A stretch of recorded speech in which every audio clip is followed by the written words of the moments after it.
about 42 or so of our kingsmen from our country who are in jail in Uganda. North. So there are 4 members of parliament here. The rest have sent their apologies. We have been here to review the situation, the security situation here. As you're aware, there is an ongoing operation to deal with the security challenges, especially banditry and livestock rustling in northern Rift Valley, including Turkana County. We have made some progress, but we still have challenges which we met this morning to address. As you're aware, last year we did give money to train, equip, and deploy additional NPRs for Turkana. But having assessed the situation, we are of the view that we need to increase the number of NPRs for Turkana County.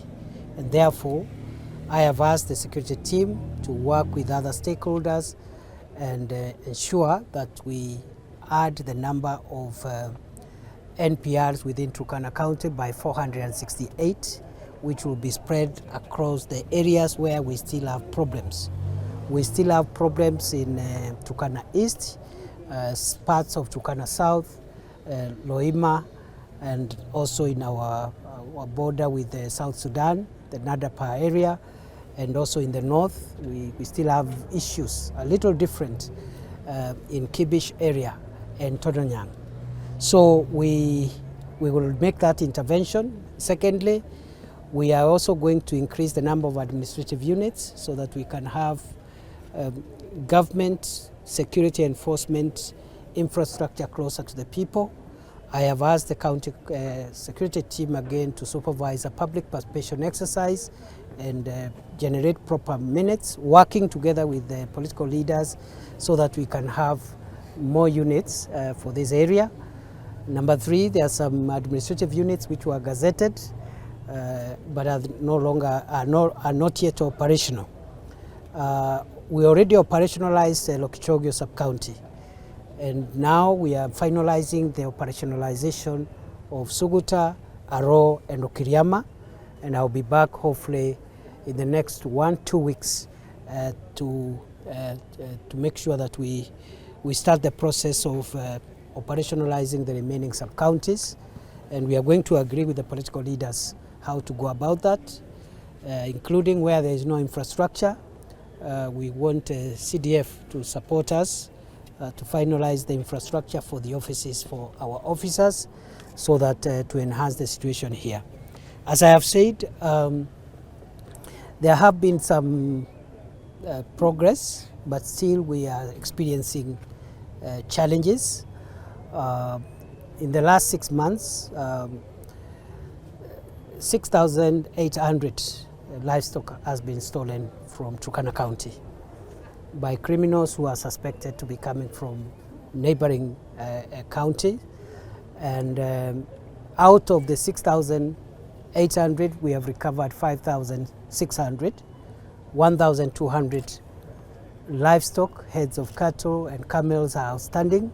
I have directed the county security and intelligence team to look for the remainder of the livestock, recover it, and hand it over to their owners. Already we've had recoveries, including early this week.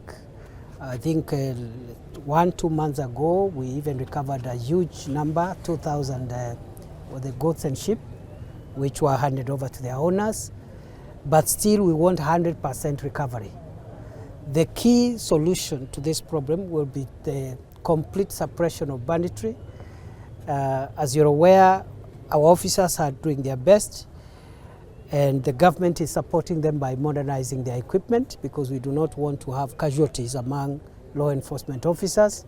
Last week, I commissioned a number of armored personnel carriers and mine-resistant ambush-protected vehicles, and some of them are destined for this area, and within the weekend we will get additional armored vehicles to enforce the law here and to fight banditry so that our teams of officers are not exposed, because in the past we have lost officers because of traveling in vehicles that are not protected.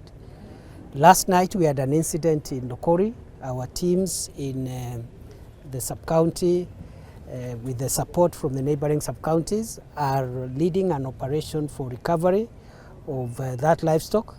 And I've also directed the county security team to move to that area and support that recovery process. We regret that we lost a few people who were lost in that attack last night. And our assurance to the people of Turkana and the people of Kenya in all the counties that are affected by this problem, we are not yet there, but we are getting there. The equipment which has come will be supplemented by another equipment we are expecting in 2 weeks.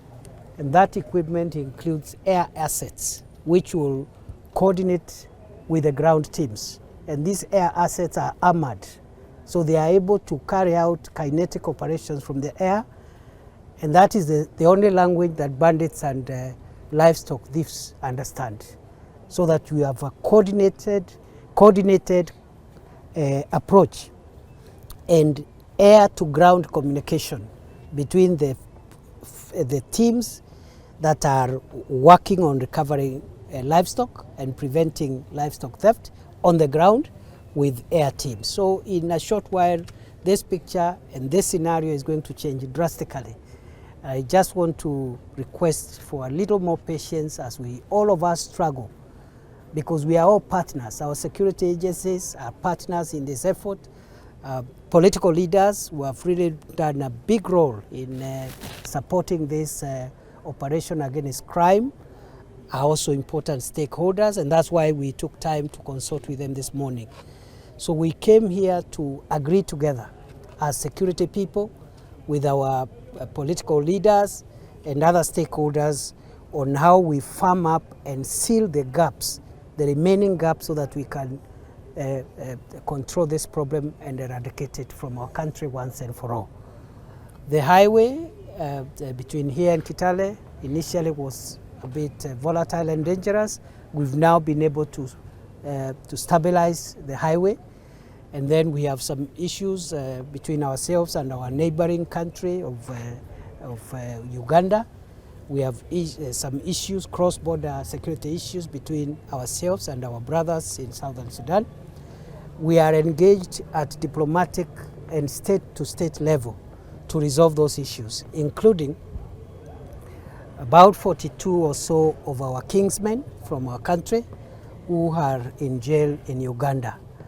The negotiations are at an advanced stage, and we are expecting in the next 2 months or so, the President of Kenya, the President of Uganda will be in this region with a view to having a general resolution on the cross-border problems we have. And as part of that cross-border diplomatic state-to-state engagement, we are hoping that our brothers and sisters who found themselves in Ugandan jails will be with us, all of them, hopefully. And we are cooperating very well with our neighbor Uganda. The same with the South Sudan. We have some incursion around Nadapa area, which we are handling. We just request for calm. The security agencies are seized of that matter, and we are going to make sure that we do not expose our people to any threat, even if it is coming from across the border. So by and large, that is what we are doing. And sometimes security matters being painful, being costly because we are losing lives, can be quite draining. I just want to urge all stakeholders, including journalists and members of the press, to be on one side of law enforcement and peace and security, and isolate the bandits and criminals to be on one side alone. The moment the bandits think that we are divided, and maybe there are some people who are sympathetic to them, the more they get emboldened. And I think we are seeing the last vestiges of this problem that has troubled us for so many years. We are seeing the last bit of it. We are also going to clean areas where some of the bandits are hiding, including the game reserve in the south of this county, and we have discussed how to clean up that place as a disturbed area and make sure that nobody accesses that place for whatever reason. If they are looking for pasture, they will look for pasture elsewhere. And of course, finally,